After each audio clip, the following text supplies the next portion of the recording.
Remote work is the best, and I'm going to go over some of the best places that I've worked remotely in the last 5 or so years since I've been a digital nomad internet entrepreneur.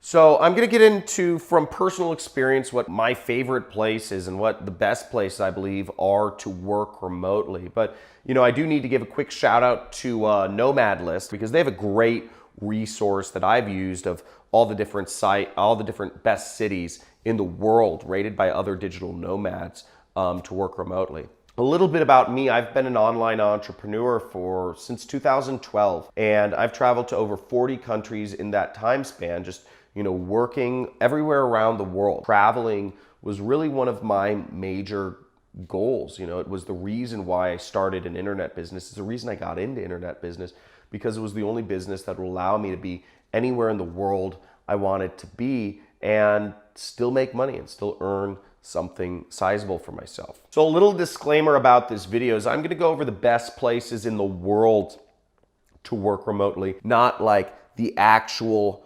specific locations. And I actually will name a few locations, but one thing you'll want to know is that wherever you are in the world, you want to make sure you have a quiet place. I'm putting quiet here, right? These are my 4 little tips about working remotely. Quiet place is important because if you're shooting videos or if you want to be focused, I think it's always good to have a quiet place. That being said, here are my other criteria of places to work remotely in general. You need to be in cities where there's a fast internet connection, okay? Fast internet is so essential to working remotely, and it's one of the biggest problems that I ran into trying to travel the world and work. I'd get to a country like Cambodia, and they have just absolutely awful internet connections. You can't work. You can't get anything done. If you need to upload video files, if you need to download videos, if you need to watch videos, if you need to upload a website or download a website, or,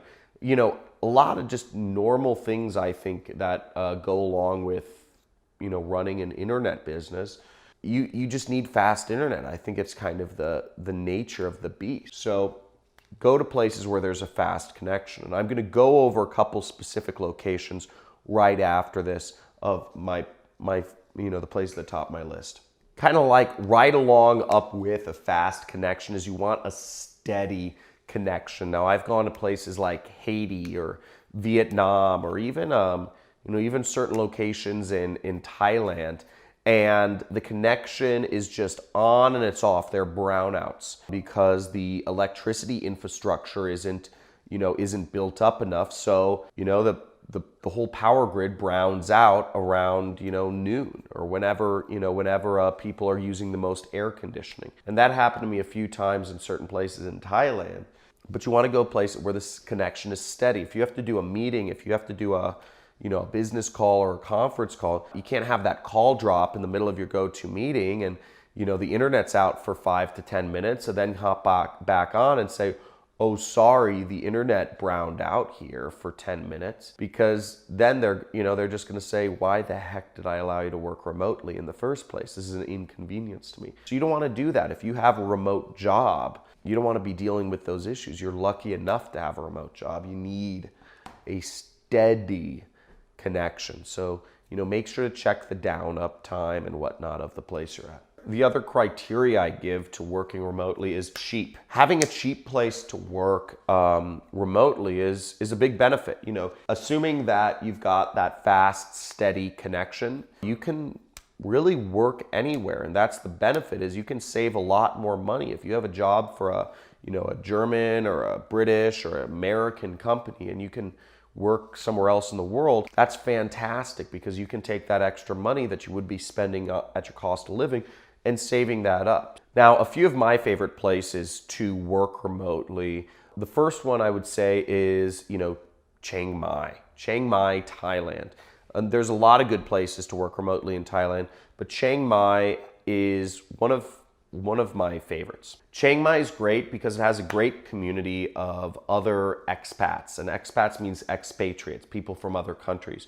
So there's a lot of Westerners, there's a lot of people from America, Australia, and Europe that are hanging out in Chiang Mai. You know, it's a lot of people that speak English that are from America, you know, you can just, or from Europe, you know, that you can just connect with very easily. And they have a lot of businesses that just cater to Westerners, which is really nice. So you're living in a very foreign, you know, it's a jungle, right? But you know, there's businesses like rock climbing. You know, rock climbing is not something they do, you know, they naturally do in Thailand. But you know, I'm a big rock climber, and they have some great rock climbing areas, and they have, you know, people who will belay and assist you, and you know, they have holds carved out and place around there. So that's what I mean by you can get some of these really cool Western things you'd want in these foreign places. So I like that about Chiang Mai. They have all sorts of stuff. It's extremely cheap. It's in the north of Thailand, and it's very laid back vibes, and they have pretty consistent internet. So that was a really cool aspect of Chiang Mai. The second place in Thailand that, you know, I'm a huge fan of, and I believe, you know, many other people are. It's kind of what I call, it's kind of the decompression chamber for all, you know, travelers in the world. I mean, this is the spot where, you know, all roads kind of lead to Rome when you're backpacking or when you're a digital nomad, is Bangkok. Bangkok is, you know, they have fast, steady internet. It's a big city with literally every Western amenity you could want. And it's fairly cheap. I mean, if you're looking for some of those Western comforts, it's not the cheapest place in the world. I'm going to go over one of the cheapest places that fit these criteria in the world I've seen in a second. But Bangkok has a huge community of, you know, Westerners that are there. They have, you know, a lot of businesses that cater to Westerners. If you want, you know, it doesn't matter what you want, hamburgers, pizza, you know, if you want fried chicken, you know, they have KFC, they have McDonald's, they have a TGIF there, you know, they have Chili's, you know, they have Fat Burger there. They have everything you would want. You could go to Bangkok and, you know, nothing, you could have this totally foreign experience because it's very culturally foreign, but you could hang out with all Westerner. It's really great. I really like Thailand. It's got so much culture, and it really blends in foreign cultures very well. Now, the third place I'll recommend is one of the more exotic places, and it's extremely cheap, but they actually have really good, steady, fast internet. They have a good community of expats there, and they have really cool culture. I mean, it's really, and just beautiful countryside. You know, the city itself isn't that nice. It's Medellin, Colombia. And I was in Colombia. I stayed 3 months in Colombia when I was traveling. And, you know, part of it was, you know, I took a 6-week kind of intensive on salsa dancing. You know, I wanted to learn the Colombian style of salsa dancing. It's a little different than the kind of like straightforward way. And that was really fun. You know, for me, I'm very like, you know, left-brained thinking. So I'm trying, you know, I wanted to learn how to dance to like get me out of that. And I also really enjoyed their kite surfing, and I went on some jungle excursions. And Colombia is really great. And as I said, a lot of Americans live there. There's a huge community of Americans that live in Colombia. I'd say Costa Rica, Panama, and Colombia are like 3 major hot spots for Americans outside of the US. So that goes into my 4th place, which is Costa Rica.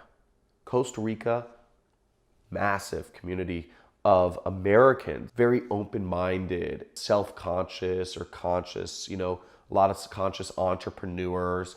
A lot of people run companies down there, you know, and hire people. So there's a whole community down there, and there's all the Western amenities you want as well, if that's what you want. You know, if that's not what you want, cool.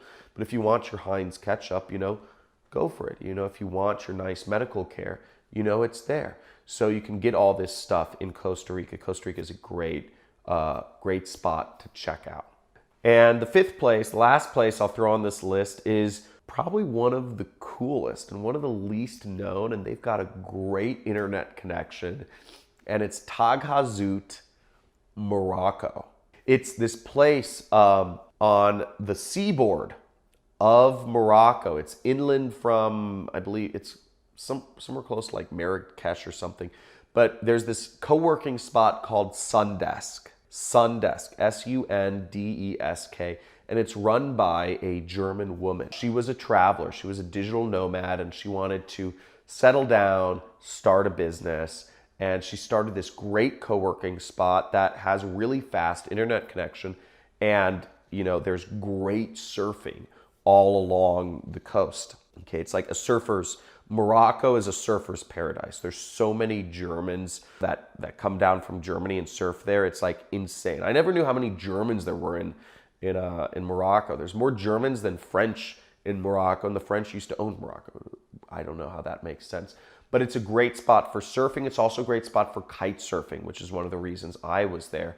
And they've got all these amazing like hidden valleys and desert oases around there. It's so freaking beautiful. I went on a safari in the Sahara Desert. There's this big line of mountains called the Atlas Mountains. You cross over these mountains and you're in the Sahara Desert, which is this huge desert that spans all of Africa.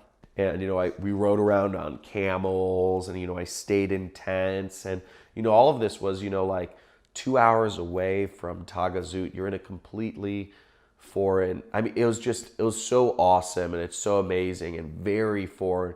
Don't have a lot of Western amenities in Tagazout, but you have what you need, and you have very fast internet. So I really loved that place. Now, if you found this video helpful or informative in one way, let me know what was the best either tip or the best place that I named that got your interest the most in this video. Make sure to like, subscribe if you'd like to learn a little bit more about how you too can work remotely. And if you want to learn what I do for a living, I'm an internet entrepreneur and have been for since 2012. There's a link in the description which includes a free training so you can learn about what it is I do to make money for a living.